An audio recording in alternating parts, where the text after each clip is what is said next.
All right, here's the second part of the first lesson, 1960s. After JFK, we've got the domestic policy of Lyndon Johnson taking off and running with what Kennedy said we need to do with civil rights. We need some legislation. It turns into something called the Great Society and the Great Society program. Lyndon Johnson from the great state of Texas, there he is in the 2009 ranking survey, and he's going to be known for helping pass the Civil Rights Act in 1964.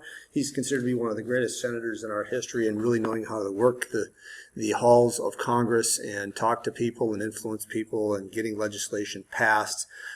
He's going to help instrument the tax cut to help bring about a little bit of an economic boom, but it's the civil rights thing that he is best known for. If there's a positive for LBJ, and it's a big positive, the Civil Rights Acts of 1964 are going to be, in 65, are going to be big ones, plus these Great Society programs. But from the conservative side of the world, there's going to be a great deal of criticism here, for sure. Election of 1964, well, let's get that out of the way. The platform is on this theme and idea of, let's get back to this, the Great Society. Sweeping New Deal type measures that are going to transform America, inspired by Michael Harrington's The Other America, which argued that the New Deal didn't fix America. Our affluent society in the 1950s is really not affluent at all. There's significant problems in education, poverty, standard of living for people that need to be fixed in our inner cities, so on and so forth. Massive amounts of poverty. And this is what is inspiring the movement. And Congress is dominated by Democrats. In this election, there's the father of modern conservatism that runs against this Great Society program. His name is Barry Goldwater.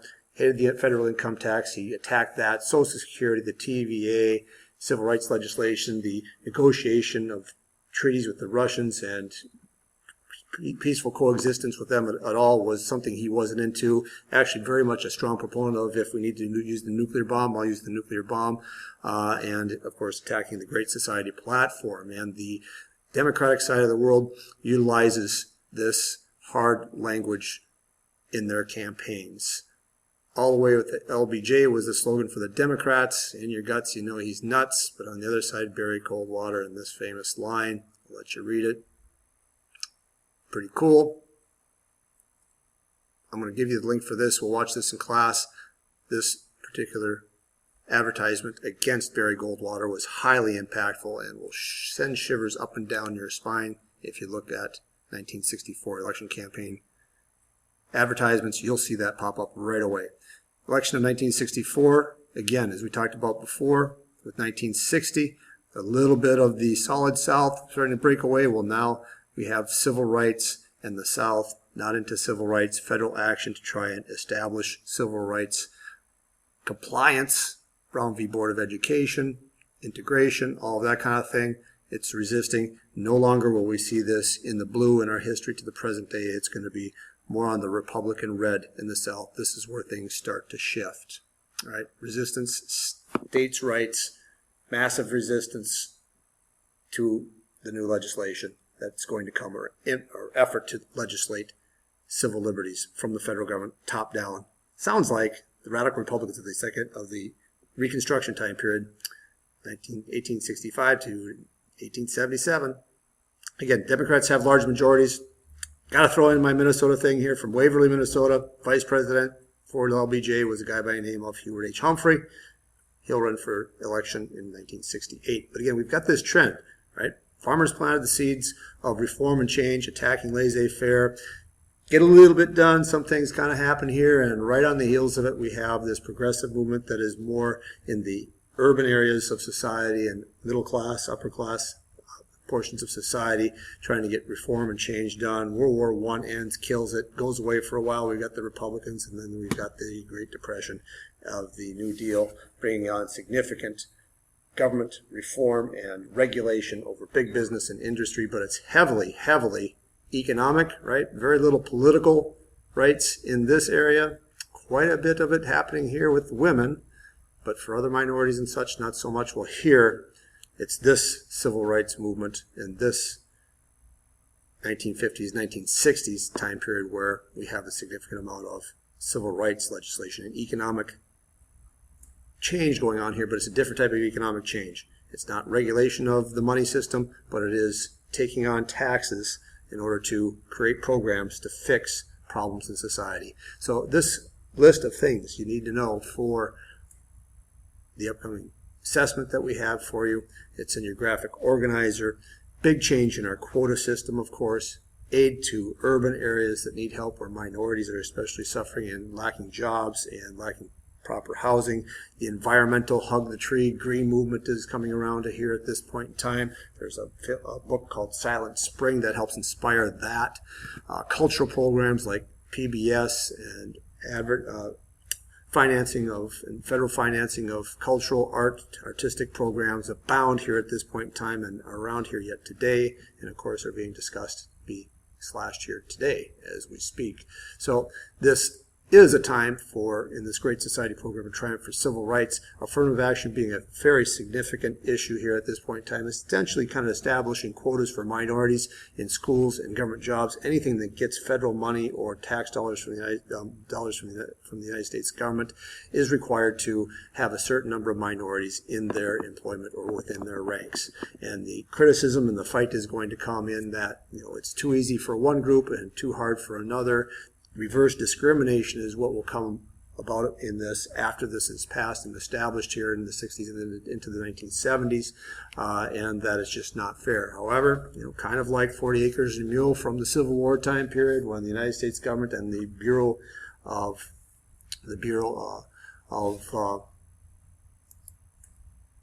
and the Freedmen's Bureau of the post-Civil War era, Reconstruction era, talking about and saying maybe we're going to give African Americans, property, land to get themselves established, but that of course never really happens. This is kind of a way to right the wrongs of past history and help people lever themselves out of poverty, get them into a position of being able to be successful. Forced busing, integration of schools, as per the order of the Supreme Court in Brown v. Board, desegregate with all deliberate speed. This is going to start happening. It'll be challenged later on. We'll look at those court cases a little in another unit. These are big things, significant changes in application of federal power onto life within each of the states involving race. The rise of the Black Power movement is also significant here at this point in time in history.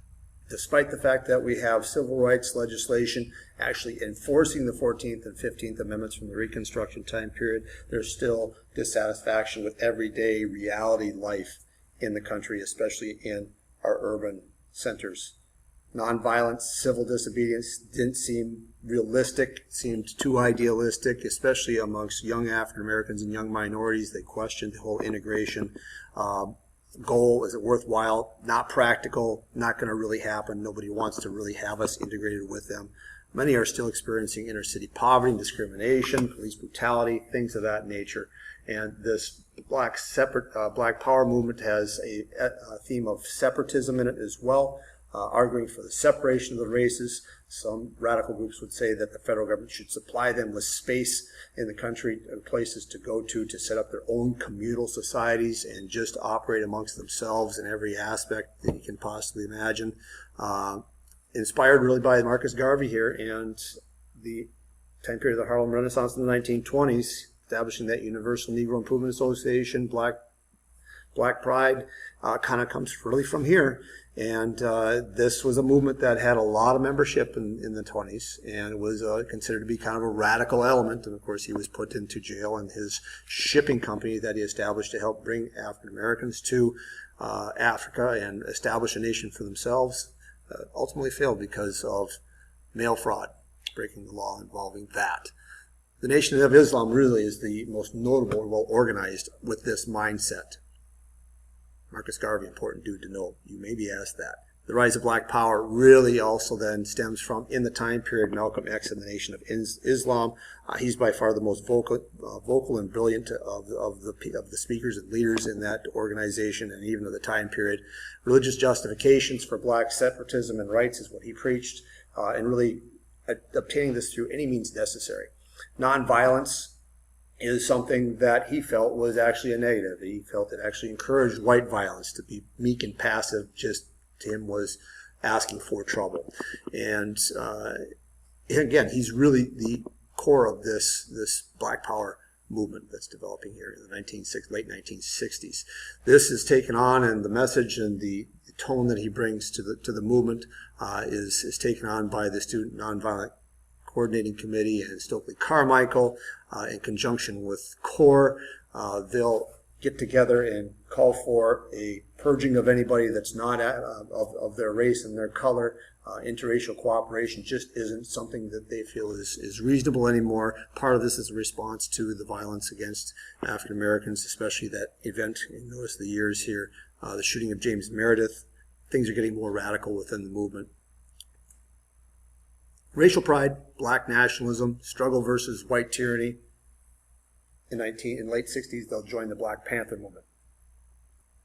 With the Black Panthers, Bobby Seale and Huey Newton being the founders for that, based in Oakland, California, they really are a revolutionary kind of a socialist movement. They literally preach that African Americans need to organize themselves with weaponry to protect themselves from white violence and police brutality. J. Edgar Hoover and the FBI will heavily target them and undermine the group, infiltrate the group to try and break it down. Seen as, again, another subversive element in the 1960s by the conservative side of the world and government that was too threatening, and thus they got very heavily attacked. But seeing things differently within any civil rights or any of the reform movements, there's different viewpoints on how to attain the goal, and there's often fracturing. This is a perfect example, again, of that happening, just like with the women's suffrage movement in the earlier periods that we've covered so far. But the 1960s, again, violence in inner cities, significant. 1965, the Watts riots in LA were by far the worst. The United States military was called in 67 in Detroit, and in 67 across that entire year, about 150 cities experiencing significant destruction and racial disorders during that year. And so LBJ says, what is all behind this? What's going on? He establishes a commission called the Kerner Commission to investigate and come up with some conclusions about the causes of the violence. And they conclude that it's about their frustrated hopes. Minorities, African Americans' frustrated hopes, encouragement of violence by white terrorist groups and black protest groups combined back and forth at various points. And literally just, I guess, feeling powerless in society, a society dominated by whites. Despite the civil rights and civil liberties protections here now, there still is the reality of living on a day-to-day basis with those who perhaps don't want them or won't hire them or rent them a house, so on and so forth. And the recommendations were to try and do anything that the government could to try and end racial barriers in jobs, education, and housing, make sure that government is more responsive in these things and these issues and these matters, increase communication between the government and African American minority organizations and groups. And from this is where we're going to see this affirmative action coming around and trying to balance out the world. 1968, big turning point, big turning point. When we get to Vietnam, there'll be a major offensive going on there that's going to make the war in Vietnam go very south and very bad. We'll get to that a little bit later. Martin Luther King is assassinated in Memphis. There's the Lorraine Hotel where it happens. There's riots across the country. In the same year also, Robert F. Kennedy, running for the Democratic nomination after LBJ says he's not going to run again for office, is assassinated at the Ambassador Hotel in California. There's a riot at the Democratic National Convention, days of it, protesting the war in Vietnam and civil liberties and what's going on in the country and government's lack of responsiveness and lack of honesty and distrust of government and such going on here. And it's an incredibly riotous time, and the riots happening here because the Democratic Party is the party that is pushing and promoting and fighting the war, and really got the escalation of the Vietnam War going on here when we get to that. And we'll talk about a thing called the Gulf of Tonkin resolution that helps get that going, so we'll get that background. But the Democratic Party itself is promoting, Lyndon Johnson promoting, and has expanded this war. The rise of the Black Panthers and the radical element of the civil rights movement, and then all this is going to culminate in 1968 to the Democrats getting kicked out of the White House, and here comes Mr. Richard Nixon, who's going to have a plan to get out of Vietnam. So with the legacy of President Johnson, he really had a significant amount of compassion for the poor and ill-educated minorities. He came from humble background, a humble beginnings and upbringing, and so I understood it. The poverty rate during this time declines measurably in the next decade. There's a decline in infant mortality, especially in minority communities. What you see here in this image is something called the Johnson treatment. When he wanted to influence or pressure people, he got kind of in their space, and I think there was a little spit that flew there a little bit between them. But no president since Lincoln in the Reconstruction really did it as much for civil rights and equality. And so he's significant for that, and because of the Civil Rights Acts of 64 and 65, we have the 14th and 15th Amendments that were passed actually having some teeth and some enforcement behind them from the federal government. Again, remember, that was for the radical Republicans who were a part of that. Those were the liberal crazies of the day, right? Trying to change and reform society. So the Great Society is attacked by conservatives. It's costly, immense amounts of spending, way beyond the New Deal.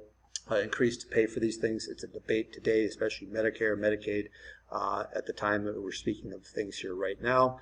And it was seen as, trying to engineer society and, manipulate society with the power of government.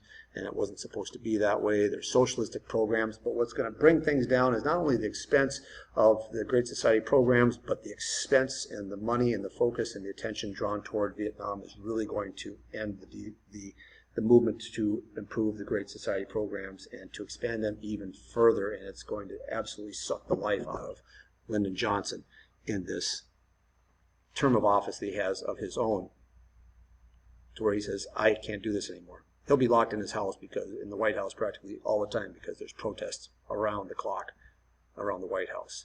So this is where we're ending with things, and looking back, this movement also, again, is kind of like the Second Reconstruction, probably more effective, you have to say, in actually bringing about civil rights and civil liberties. But this is the movement that then also springs forth the movement for women, the NOW organization, the ERA Amendment, the Equal Rights Amendment, the Hispanic Chicano movement, Cesar Chavez, the Native American movement, gay lesbian movement of present day starts in the 1970s here on the heels of the 1960s, and all these things get going a lot stronger in the 1970s. And so make sure that you are doing some review of the essential question, do some summary of the essential question. I don't have to tell you what this is. Make sure you get after it. Use your time. Don't get sucked into the black hole of the phone and the internet. See you next time. Be ready for any assessments that might be assigned to you. Good day.